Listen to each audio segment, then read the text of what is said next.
British drug maker AstraZeneca says it should still know by the end of the year if its experimental coronavirus vaccine works, but that's only if trials are allowed to restart soon.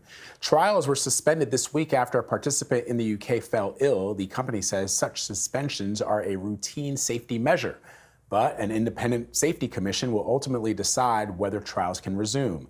That decision will likely be closely watched. The AstraZeneca vaccine is reportedly regarded by the World Health Organization as one of the most promising in development. So let's bring in internal medicine Dr. Shoshana Ungerleider, who is joining us from San Francisco. Dr. Ungerleider, hope everyone is safe and sound. We've seen the images there, so just throwing that out there before we dig into this really important story. AstraZeneca says it will be back on track with its vaccine if trials restart soon, but what if they don't restart soon? Does it become harder to pick up where you left off if enough time passes? That's a great question, Vlad, and thank you for the well wishes here in San Francisco. It's definitely a wild time. So, if the review by the safety committee allows them to restart the trial soon, right, they can get back on schedule as they were planning. However, if the volunteer's condition does turn out to be related to the vaccine, it may be a serious setback for this particular vaccine candidate and really impact their ability to complete the trial on time. Quite often, though, clinical trials get paused like this, and it shows that the scientific process is working. I was really encouraged by the pledge released this week of the 9 pharmaceutical company CEOs, including AstraZeneca, who agreed publicly to uphold the highest standards for safety and rely solely on science when deciding to move forward with the release of a COVID vaccine. So these are the steps that we must take to find an effective vaccine, to keep people safe, and I think also to maintain the public's trust in the vaccine creation process. According to YAHOO News, the White House is ending enhanced coronavirus screenings at airports for travelers coming from abroad.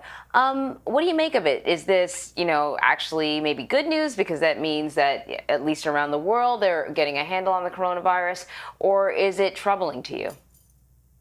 Anne-Marie, this is actually concerning to hear. So given that, as of last week, we still have COVID cases rising in 22 states here, I think backing off on measures to reduce the spread of COVID is not the right move.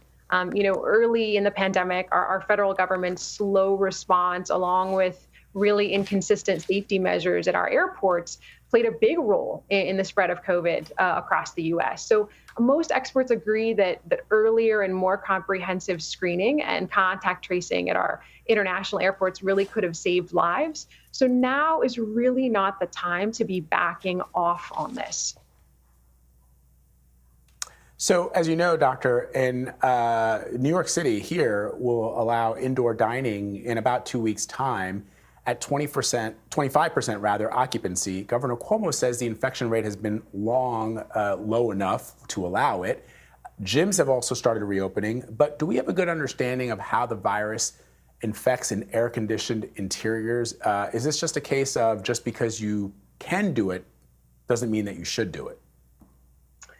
Well, Vlad, as a state, New York has really done well, right? They've led with science. They've been largely structured and really comprehensive about the public health measures taken to reduce the spread of COVID. The state has had an infection rate of below 1% for 33 straight days. So, to me, this is a measured experience, a measured experiment, with strict measures in place, right? Like, as you said, with the decreased capacity in these restaurants, contact tracing, so keeping people's information when they dine in case there is a case that pops up. I think that it's important for people to know that just because you're allowed to do something like going to a gym or eating in a restaurant does not mean that it's safe completely or that it's free of risk, right? The highest risk places continue to be indoor spaces and places where people are not wearing masks, which essentially describes an indoor dining experience or a gym, right? So the best thing to do to minimize your risk if you want to dine out or work out, is still to stay outdoors, distance from other people, order takeout. It's still not clear whether air conditioning itself leads to an increased spread of COVID. That's being studied. But what we do know is that indoors, where there's less ventilation and more opportunity, to spread the virus is the issue there. That being said, there's some good news when it comes to the numbers. New coronavirus infections are down nearly 13% over the past week. But there is a concern about the fallout from Labor Day, people gathering, and also, particularly here in the Northeast, many kids have gone back to school, and some of them are in class. Is there a concern that what we've seen as a little bit of a decrease that looks good could spike back up again in a few weeks when we see just how, increased interaction may be impacting the virus? Anne-Marie, time will tell, but I am concerned. So for context, at Memorial Day, we had about 20,000 cases per day. And now, as of last week, we're at about 40,000. So I am concerned about a potential spike, after this holiday weekend, which, as you said, will lag behind a few weeks.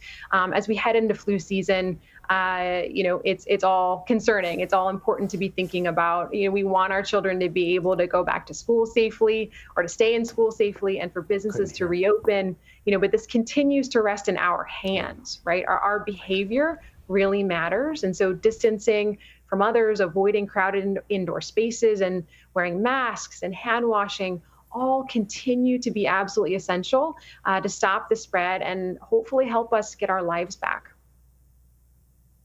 Dr. Ungerleider, before I let you go, I just want to get a point of clarity on that. Many people, even folks that I know here in New York City who were infected with COVID-19, no one has been able to say exactly how or when they got it. Most people don't remember actually being in contact with somebody who sneezed on them, right? So the notion that we would be able to go back to restaurants right now and to closed indoor gatherings it seems to me a little troublesome, given that we know that we should wash our hands, we know that we shouldn't touch our eyes or our nose if we've been out, but are you worried at all that because we don't even know how most people became infected, other than we know how infections happen, but individually speaking, anecdotally speaking, most people are not aware how they became infected? Isn't that troublesome?